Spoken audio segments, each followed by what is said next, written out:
السلام علیکم ورحمۃ اللہ وبرکاتہ.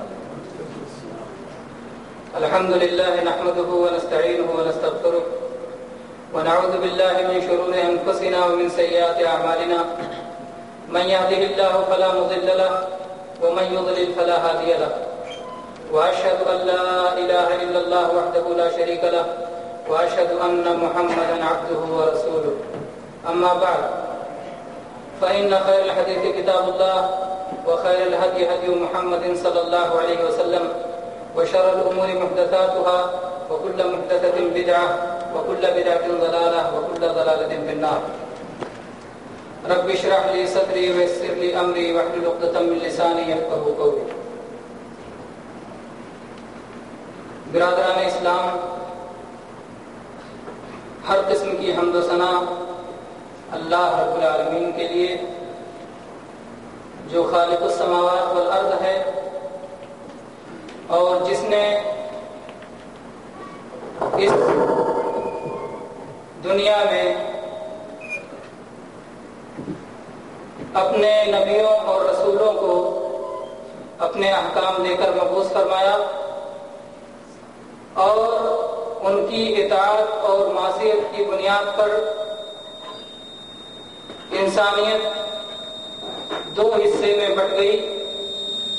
ایک وہ جو اللہ کے ولی اور اللہ کے دوست قرار پائے، اور دوسرے وہ جو شیطان کے ولی اور اللہ کے دشمن قرار پائے. اللہ پر حمد و ثنا کے بعد بے شمار صلاۃ و سلام نازل ہو اللہ کے تمام نبیوں اور رسولوں پر، خصوصاً آخری نبی محمد ابن عبداللہ پر صلی اللہ علیہ وسلم. موضوع کیا ہے آپ نے برادر محترم شیخ عطاء الرحمن سعیدی حفظہ اللہ کی زبانی سن لیا، یعنی کرامات اولیاء کتاب و سنت کی روشنی میں. یہ موضوع کیوں اختیار کیا گیا؟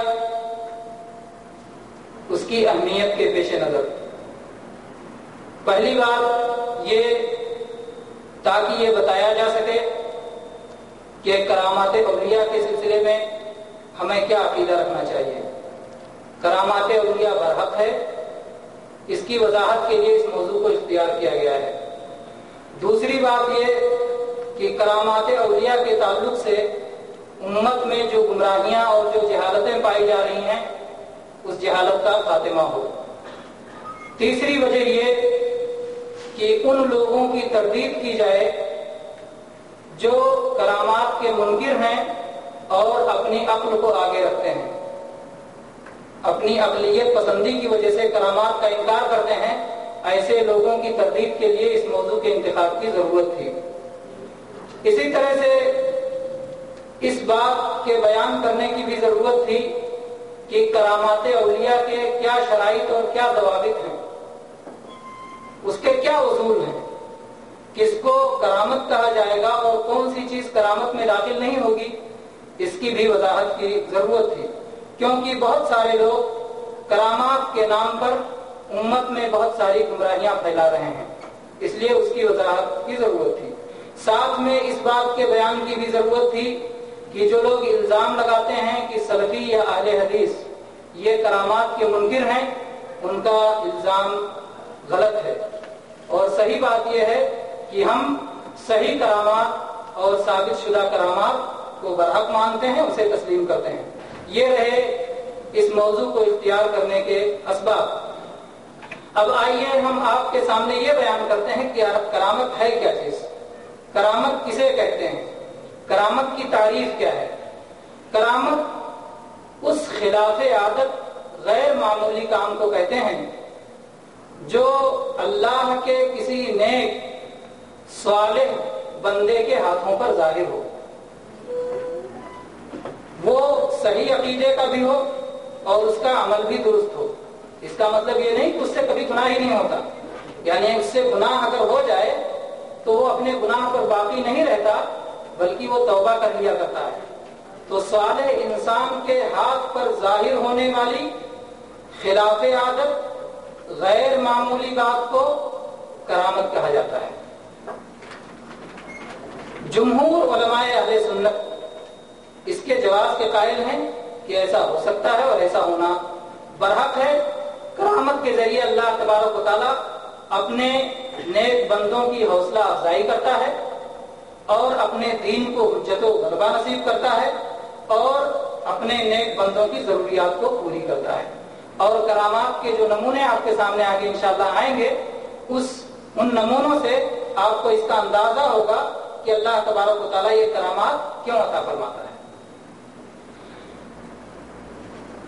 تو یہ رہی کرامت جو اولیاء اور نیک بندوں کے ہاتھ پہ ظاہر ہوتی ہے۔ خلاف عادت ہوتی ہے، خرق عادت بھی جسے کہا جاتا ہے۔ یہی چیز اگر انبیاء کے ہاتھ پہ ظاہر ہو تو اسے معجزہ کہتے ہیں۔ جیسے موسیٰ علیہ السلام کے ہاتھ میں جو لاٹھی تھی، جب موسیٰ علیہ السلام اسے پھینکتے تھے تو وہ سانپ بن جاتا تھا۔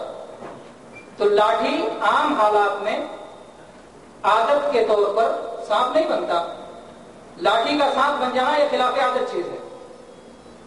یہ جب نبی کے ہاتھ سے ظاہر ہو اور نبی اپنی نبوت کا اعلان بھی کرے تو اسی کو معجزہ کہتے ہیں، اس لیے کہ سامنے والے اس کے مقابلے میں عاجز رہ جاتے ہیں، اس کا مقابلہ نہیں کر سکتے، اسی لیے اس کو معجزہ کہتے ہیں۔ اور کرامت اور معجزہ میں فرق یہ ہے کہ کرامت جس کے ہاتھ پہ ظاہر ہوتی ہے وہ نبوت کا دعویٰ نہیں کرتا، جبکہ معجزہ جس کے ہاتھ پہ ظاہر ہوتا ہے وہ نبوت کا دعویٰ اور اعلان بھی کرتا ہے۔ اگر کسی کے ہاتھ پر خلاف عادت کوئی چیز ظاہر ہو اور پھر وہ نبوت کا دعویٰ کرے حالانکہ وہ نبی نہیں ہے تو پھر وہ جھوٹا اور دجال ہوگا، پھر وہ ولی نہیں رہ جائے گا، صاحب کرامت نہیں رہ جائے گا۔ کیونکہ کرامت کیوں ملتی ہے؟ پابندی ہے شریعت کی بنا پر، اور جب اس نے شریعت کی پابندی چھوڑ دی اور لوگوں کو فریب دے کر کے اپنے آپ کو نبی بننا شروع کیا تو اس سے کرامت بھی چھن جائے گی اور وہ کذاب اور دجال مانا جائے گا۔ پھر آپ ایک بات یہ یاد رکھیں کہ خلاف عادت چیزیں چار طرح کی ہوتی ہیں، چار جگہ ظاہر ہوتی ہیں، یا خرق عادت کی چار قسمیں ہیں۔ پہلی قسم اسے معجزہ کہا جاتا ہے، یا قرآن و حدیث کی زبان میں آیات کہا جاتا ہے، نشانیاں، آیات۔ معجزہ وہ چیز ہے جو انبیاء کے ہاتھ پہ ظاہر ہو، یہ پہلی چیز ہے۔ دوسری چیز ہے ارہاس۔ ارہاس یہ ہوتا ہے کہ نبی کی نبوت سے پہلے اللہ تبارک و تعالیٰ اس کے دل کو پختہ کرنے کے لیے بہت ساری خلاف عادت چیزیں دکھاتا ہے، جس کو نبوت کا مقدمہ یا نبوت کا پیش خیمہ آپ کہہ لیجیے۔ جیسے جناب محمد رسول اللہ صلی اللہ علیہ وسلم کو نبی بنائے جانے سے پہلے مکہ میں چلتے ہوئے راستوں کے پتھر سلام کیا کرتے تھے۔ پتھر بولتے ہیں، پتھر سلام کرتے ہیں؟ نہیں، یہ ایک خلاف عادت چیز ہے۔ نبی صلی اللہ علیہ وسلم کو نبوت سے پہلے پتھر سلام کیا کرتے تھے، تو یہ نبوت کا مقدمہ تھا، اس کو ارہاس کہتے ہیں۔ تو پہلی چیز ہوئی معجزہ اور دوسری چیز ہوئی ارہاس۔ تیسری چیز جسے کرامت کہتے ہیں اور وہ اولیاء کے ہاتھوں پر اللہ تبارک و تعالیٰ کی طرف سے ظاہر ہوتی ہے۔ اور چوتھی چیز کا نام ہے استدراج۔ استدراج کے معنی ہوتے ہیں ڈھیل دینا، یعنی کوئی خلاف عادت چیز اگر کافر کے ہاتھ پر یا فاسق کے ہاتھ پر ظاہر ہو تو اس کو استدراج کہا جاتا ہے، اس کو کرامت نہیں کہا جاتا، استدراج کہا جاتا ہے کہ اللہ تبارک و تعالیٰ کی طرف سے اس کو ڈھیل دیا جا رہا ہے۔ کرامت اور استدراج ایک دوسرے کی ضد ہے۔ تو چار چیزیں ہوئی خلق عادت۔ ایک چیز ہوئی معجزہ جو نبیوں کو ملتی ہے، دوسری چیز ہوئی ارہاس جو نبیوں کو نبوت سے پہلے ملتی ہے، تیسری چیز ہوئی کرامت اور چوتھی چیز ہوئی استدراج۔ یہ چار چیزیں ہیں جو خلاف عادت جن کا ظہور ہوتا ہے۔ پھر جن کے ہاتھوں پر یہ خلق عادت ظاہر ہوتی ہے ان کی کتنی قسمیں ہیں؟ کتنے طرح کے لوگ ہیں جن کے ہاتھوں پر یہ خلق عادت ظاہر ہوتی ہے؟ کرامات ثابت ہیں اور برحق ہیں، یہ بتا دیا گیا۔ تو اس کا مطلب یہ نہیں کہ جس کسی کے ہاتھ پہ کوئی خلاف عادت چیز ظاہر ہو اسے ہم ولی کی فہرست میں شامل کر لیں اور اسے ولی مان لیں، بلکہ جن لوگوں کے ہاتھ پہ کرامت ظاہر ہوتی ہے وہ بھی کئی طرح کے لوگ ہیں۔ پہلے وہ لوگ جو مومن اور متقی ہوں، صالح اور دیندار ہوں، پابند شریعت ہوں، اللہ کے احکام کو ماننے والے ہوں، محرمات و مکروہات سے رکنے والے ہوں، ان کے ہاتھ پر جب کوئی خلاف عادت چیز ظاہر ہو تو اسے ہی کرامت کہا جائے گا، کیونکہ یہ لوگ اللہ کے اولیاء ہیں اور یہ لوگ اس کے مستحق ہیں۔ دوسرے لوگ وہ ہیں جو کافر و مشرک ہوتے ہیں اور بلکہ شیطان کے مہرے ہوتے ہیں۔ شیطان جس طرح چاہتا ہے ان لوگوں کو چلاتا ہے اور جس طرح چاہتا ہے ان کے ذریعے اپنی دعوت کو شیطان دنیا میں پھیلاتا ہے۔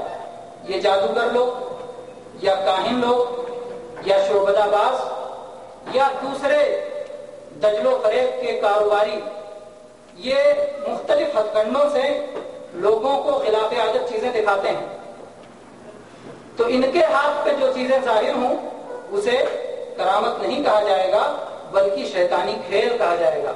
قرآن پاک میں سورہ شورى کی آیت نمبر 221 اور 221 سے 223 تک میں اللہ تبارک و تعالیٰ نے اس بات کو بیان فرمایا ہے۔ اللہ تبارک و تعالیٰ فرماتا ہے هل انبئكم على من تنزل الشياطين تنزل على كل افاك اثيم يلقون السمع واكثرهم كاذبون۔ کیا میں تمہیں بتاؤں کہ شیطان کس پہ اترتے ہیں؟ شیطان ہر جھوٹے اور گنہگار پر اترتے ہیں جو اچٹتی ہوئی سنی سنائی باتوں کو دوسروں کو میں پھیلاتے رہتے ہیں اور اکثر جھوٹے ہوتے ہیں۔ کاہنوں کے تعلق سے آپ نے وہ مشہور حدیث سنی ہوگی کہ جناب محمد رسول اللہ صلی اللہ علیہ وسلم سے صحابہ کرام نے سوال کیا کہ اے اللہ کے رسول، یہ لوگ جو باتیں بتاتے ہیں اس میں سے کچھ باتیں صحیح بھی نکل جاتی ہیں، تو اس کی کیا وجہ ہے؟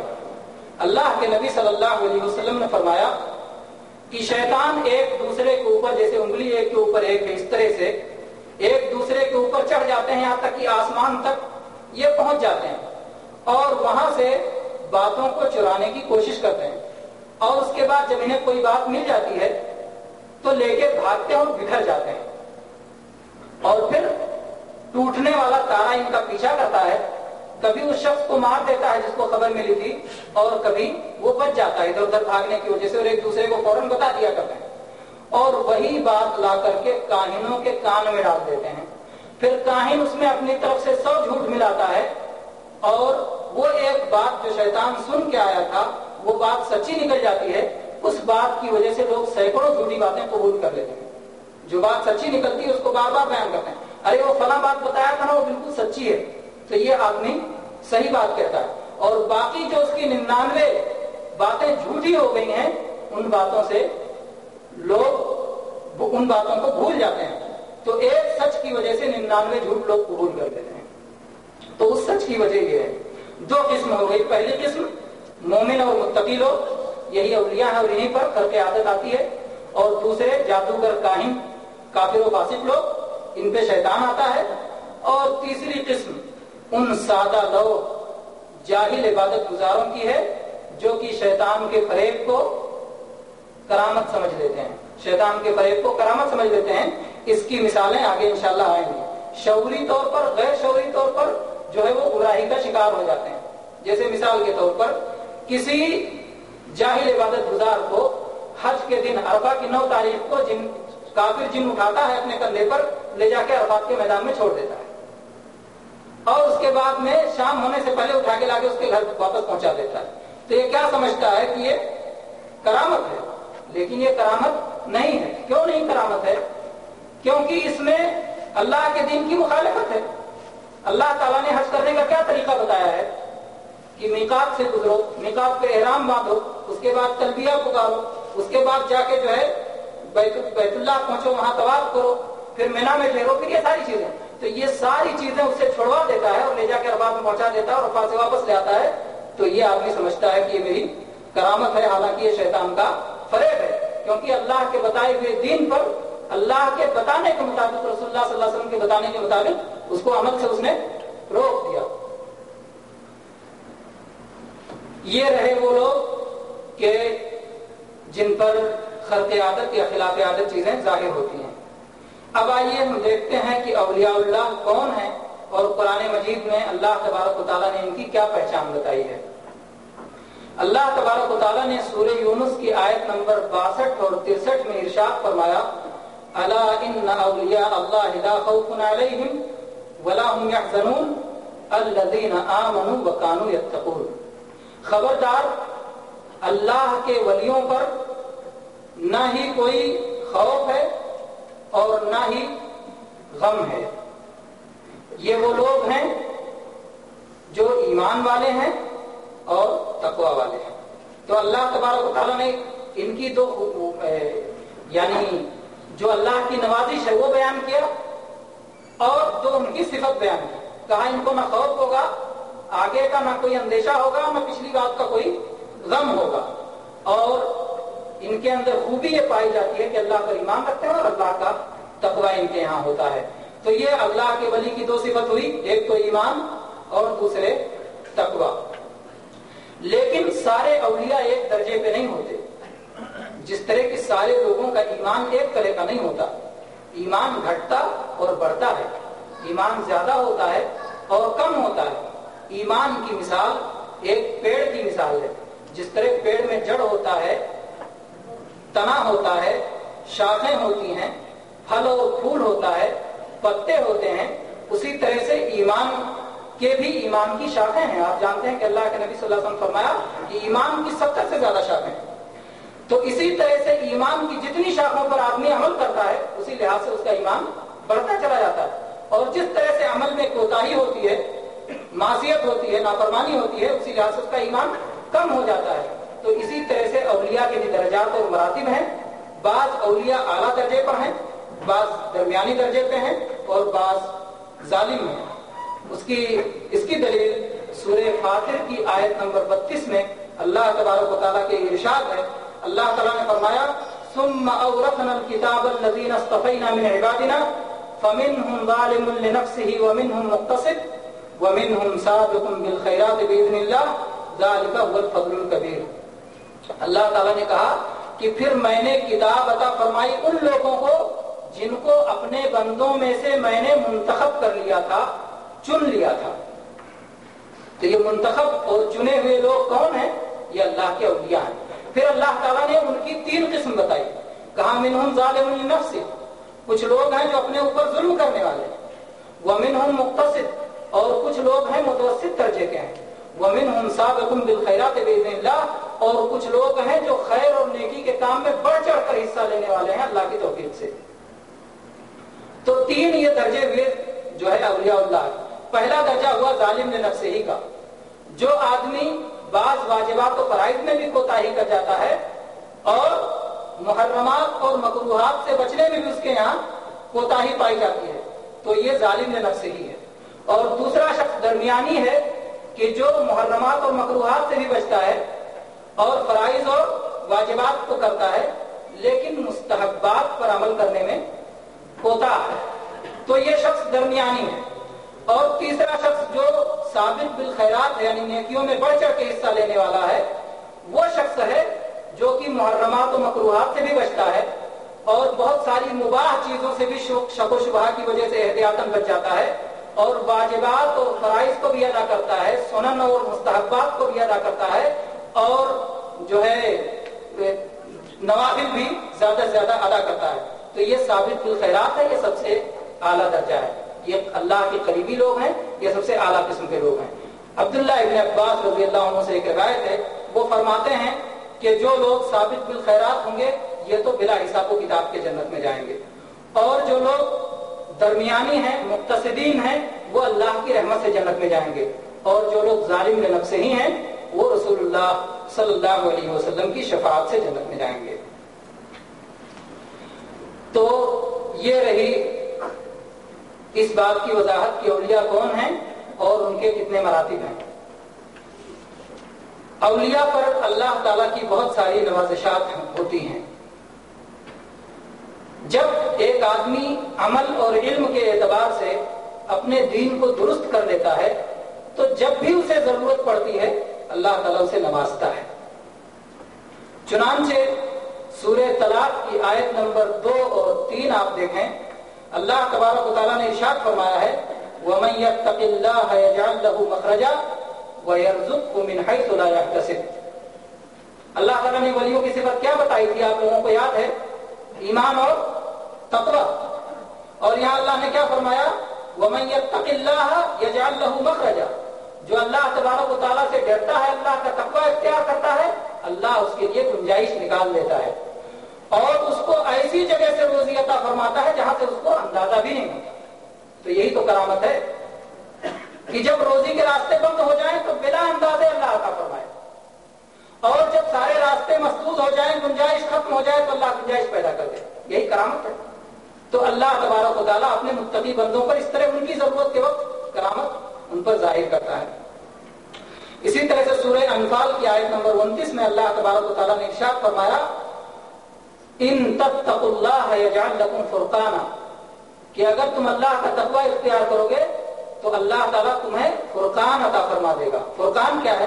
فرقان یعنی حق اور باطل کی تمیز تمہیں دے دے گا. اور یہ بہت بڑی نعمت ہے کہ آدمی کو حق اور باطل کی تمیز مل جائے. بہت سارے معاملات زندگی کے سامنے آتے ہیں اور آدمی کو پتہ نہیں چلتا کہ یہ معاملہ برحق ہے یا معاملہ باطل کا ہے, یہ معاملہ غلط ہے یا صحیح ہے. اور اللہ تبارک و تعالیٰ جب اسے روشنی عطا فرما دیتا ہے تو وہ فیصلہ کر لیتا ہے کہ یہ معاملہ برحق ہے اور یہ معاملہ غلط ہے. تو اللہ کا تقویٰ اگر ہو تو اللہ تعالیٰ اس سے بھی اپنے اولیاء کو نوازتا ہے. سورہ نساء کی آیت نمبر 66 سے 68 تک اللہ تبارک و تعالیٰ نے ارشاد فرمایا ہے وَلَوْ أَنَّهُمْ فَعَلُوا مَا يُوعَظُونَ بِهِ لَكَانَ خَيْرًا لَهُمْ وَأَشَدَّ تَثْبِيتًا وَإِذًا لَآتَيْنَاهُمْ مِن لَّدُنَّا أَجْرًا عَظِيمًا وَلَهَدَيْنَاهُمْ صِرَاطًا مُسْتَقِيمًا. کہ اگر لوگ وہ کام کریں جس کی انہیں واعظ اور نصیحت کی جاتی ہے تو یہ ان کے لیے بہتر ہوتا, اور اللہ تبارک و تعالیٰ اس طرح سے انہیں ثابت قدم کر دیتا, ان کے پاؤں جما دیتا, اور ہم ان کو اپنی طرف سے بہت بڑا اجر عطا فرماتے اور انہیں صراط مستقیم کی رہنمائی فرماتے. تو یہاں اللہ تبارک و تعالیٰ نے نصیحت کے مطابق عمل کرنے پر کن کن نوازشات کا ذکر کیا؟ کہا کہ یہ ان کے حق میں بہتر ہے. دوسری بات کہا کہ اس سے ثابت قدمی نصیب ہوگی. تیسری بات کہا اللہ تبارک و تعالیٰ اپنی طرف سے اسے اجر عظیم عطا فرمائیں گے. اور چوتھی بات کہا کہ ایسے آدمی کو صراط مستقیم کی ہدایت ملے گی. تو اس طرح سے اللہ کے حکموں پر چلنے پر یہ کرامتیں ملتی ہیں. اور یہ آیت آپ پہلے ہی سن چکے ہیں سورہ یونس کی 62 اور 63 نمبر کی الا ان اولیاء اللہ لا خوف علیہم ولا هم يحزنون الذين آمنوا وكانوا يتقون لهم البشرى في الحیات الدنیا وفي الآخرہ. ایک تو کہا کہ جو ہے نہ انہیں غم ہوگا نہ خوف ہوگا, اور یہ بھی کہا کہ ان کے لیے دنیا اور آخرت دونوں جگہ خوشخبری ہے. اولیاء کی شکل و صورت کیا ہوتی ہے؟ اولیاء کو کیسے پہچانا جائے؟ تو اس سلسلے میں آپ جان لیجئے کہ اولیاء کے مراتب آپ کو بیان کیے گئے. یعنی اولیاء اللہ کے دین پر عمل کرنے والے اور شریعت کی پابندی کرنے والے لوگ ہوتے ہیں. وہی شکل و صورت ان کی ہوتی ہے جو ایک مومن اور مسلمان کی شکل و صورت ہوتی ہے. وہ بقیہ لوگوں سے کسی طرح ممتاز نہیں ہوتے. ان کی کوئی حیرت یا ان کا کوئی لباس الگ تھلگ نہیں ہوتا کہ دیکھ کر کے ان کو پہچان ہو. وہ چتھڑے نہیں پہنتے ہیں, یا وہ اون نہیں پہن کے گھومتے ہیں, یا اس طرح سے وہ اپنے بالوں کو نہیں بڑھا کے رکھتے ہیں, یا اس طرح سے وہ اپنے گیسو دراز نہیں رکھتے ہیں کہ اپنے بالوں کو بڑا بڑا کر کے رکھیں, یا مختصر کر کے رکھیں, یا درمیانہ کر کے رکھیں. یعنی کوئی ایسی ان کی متعین حیرت اور شکل و صورت نہیں ہے کہ جس سے کہا جائے انگلیوں سے اشارہ کر کے کہ اللہ کا ولی ہے, بلکہ وہ امت محمدیہ کی تمام صنفوں میں پائے جاتے ہیں. وہ علماء میں بھی پائے جاتے ہیں, عبادت گزاروں میں بھی پائے جاتے ہیں, تاجروں میں بھی پائے جاتے ہیں, کسانوں میں بھی پائے جاتے ہیں, مزدوروں میں بھی پائے جاتے ہیں, صنعت کاروں میں بھی پائے جاتے ہیں. جو لوگ بھی اللہ کے دین پر اخلاص کے ساتھ عمل کرتے ہیں وہ اللہ کے ولی ہیں, اور وہ امت محمدیہ کی کسی بھی جو ہے صنف میں پائے جاتے ہیں. شرط یہ ہے کہ وہ لوگ ظاہری بدعت اور فسق و فجور کے مرتکب نہ ہوں. کیا اولیاء کے کچھ خاص نام ہیں، کچھ القاب ہیں کہ ان کو اس لقب سے پکارا جائے؟ اس سلسلے میں آپ لوگوں نے کچھ نام سنے ہوں گے، جیسے غوث، اوتاد، افتاب، ابدال، نجبا، غوث الاغواث، قطب الاقطاب، قطب الارشاد، قطب العالم، اس طرح کے جو سارے نام ہیں، یہ سارے نام نہ ہی اللہ کی کتاب قرآن مجید میں موجود ہیں اور نہ ہی جناب محمد رسول اللہ صلی اللہ علیہ وسلم سے کسی صحیح حدیث میں منقول ہیں، بلکہ کسی ضعیف حدیث میں بھی یہ نام نہیں پائے جاتے ہیں، نہ صحیح حدیث میں نہ ضعیف حدیث میں۔ اور چنانچہ شیخ الاسلام امام ابن تیمیہ رحمہ اللہ نے اس بات کی خوب کی ہے اور عقلی اور نقلی دلائل سے ان کی بھرپور تردید کی ہے۔ جو لوگ عربی سمجھ سکتے ہیں وہ فتاوی ابن تیمیہ کی 11ویں جلد دیکھ کر کے خود اس سے فائدہ اٹھا سکتے ہیں، اس میں کس طرح سے شیخ الاسلام نے اس کی تردید کی ہے۔ اور انہوں نے بعض ناموں کے بارے میں الگ سے بھی تفصیل کی ہے، جیسے مثال کے طور پر غوث کا نام ہے۔ غوث تو ایسا نام ہے جس کا اللہ کے سوا کوئی مستحق ہی نہیں ہے، اللہ کے سوا استغاثہ کسی سے جائز نہیں ہے، لا یستغاث الا باللہ، فریاد صرف اللہ سے کی جائے گی۔ تو غوث کا نام اللہ کے سوا کسی کے لیے درست ہی نہیں ہے۔ جو لوگ اللہ کے سوا دوسروں کو غوث مانتے ہیں اور ان کو نعمتیں عطا کرنے والا اور بلائیں ٹالنے والا جانتے ہیں تو وہ لوگ شرک کا ارتکاب کرتے ہیں، کیونکہ وہ نام جو اللہ کا ہونا چاہیے غیر اللہ کو دے دیتے ہیں، جبکہ اللہ کے نام صرف اللہ کو دینا چاہیے۔ اور اولیاء کے سلسلے میں غلو نہیں ہونا چاہیے، غلو ہی نے اس سے پہلے کی امتوں کو برباد کر دیا ہے، اور اسی لیے اللہ تعالیٰ نے ان کو خطاب کر کے کہا یا اہل الکتاب لا تغلوا فی دینکم، اے اہل کتاب تم اپنے دین میں غلو نہ کرو۔ اولیاء یہ اہل ایمان اور اہل تقویٰ ہوتے ہیں، یہ معصوم نہیں ہوتے۔ اولیاء غیب نہیں جانتے، اولیاء کائنات میں تصرف کا اختیار نہیں رکھتے، اولیاء لوگوں کی عبادت اور تعظیم کے مستحق نہیں ہوتے کہ لوگ ان کی تعظیمی عبادت کریں۔ اسی طرح سے اولیاء لوگوں کا مال ناحق نہیں کھاتے کہ ناحق طور پر ان سے نذرانے وصول کرتے کریں اور ان سے تحفے تحائف وصول کرتے کریں ناحق طور پر۔ تو انبیاء لوگوں کا ناحق مال نہیں کھاتے۔ جو لوگ اس طرح کی ناجائز چیزوں کے مرتکب ہوں گے وہ اللہ کے ولی نہیں ہوں گے، بلکہ وہ لوگ دجال ہوں گے۔ ولایت کا معیار کیا ہے؟ یہ بات پہلے کے بیان میں آ چکی ہے، لیکن نئے انداز سے اس کو آپ سمجھیے کہ ولایت کا معیار اتباع کتاب و سنت ہے، خرق عادت نہیں ہے۔ جب تک کسی کے ہاتھ میں معجزہ نہ ظاہر ہو، خرق عادت نہ ظاہر ہو، تب تک اسے ولی نہیں مانا جائے گا، ایسی بات نہیں ہے۔ بلکہ جب کتاب و سنت کا کوئی متبع ہو تو اسی کو ولی مانا جائے گا، جیسے کہ اس سلسلے میں بہت سارے اہل علم نے اپنی باتیں ارشاد فرمائی ہیں۔ ابو یزید بستانی کہتے ہیں لو نظرتم الى الرجل وقد اعطي من الكرامات حتى يتربع في الهواء فلا تغتروا به حتى تنظروا كيف تجدونه عند الامر والنهي وحفظ الحدود ومعرفة الشریعہ، کہ اگر تم کسی شخص کو دیکھو کہ بہت ساری کرامات ملی ہوئی ہیں اسے، یہاں تک کہ وہ 4 زانوں ہو کر کے ہوا میں بیٹھ جاتا ہے، تو بھی اس سے فریب نہ کھاؤ، اس سے دھوکہ نہ کھاؤ، یہاں تک کہ تم دیکھ لو کہ اللہ کے احکام کے وقت اس کی حالت کیا ہوتی ہے، امر و نہی کے وقت اس کی کیفیت کیا ہوتی ہے، اللہ کے حدود کا وہ کتنا پابند ہے اور شریعت کی اسے کتنی معرفت اور کتنا علم حاصل ہے۔ اس کے ذریعے سے کرامت مانی جاتی ہے۔ اور اسی طرح سے حافظ ابن حجر رحمۃ اللہ علیہ فرماتے ہیں کہ خرق عادت یہ جیسے صدیق کو نصیب ہوتی ہے ایسے ہی زندیق کو بھی نصیب ہوتی ہے، کیونکہ زندیق کو اس لیے کہ اللہ تعالیٰ اس کی رسی ڈھیل دیتا ہے، اسے اور گمراہ کرتا ہے تاکہ بھرپور سزا اسے آخرت میں ملے، یا دنیا ہی میں جب اللہ پکڑے اسے تو سخت پکڑے۔ اور صدیق کو اس لیے کہ اللہ تبارک و تعالیٰ اسے اس پر نوازش کرتا ہے اور اس کی عزت افزائی کرتا ہے۔ اور ان دونوں کے درمیان کیسے تفریق ہوگی کہ آدمی صدیق اور یہ آدمی زندیق ہے؟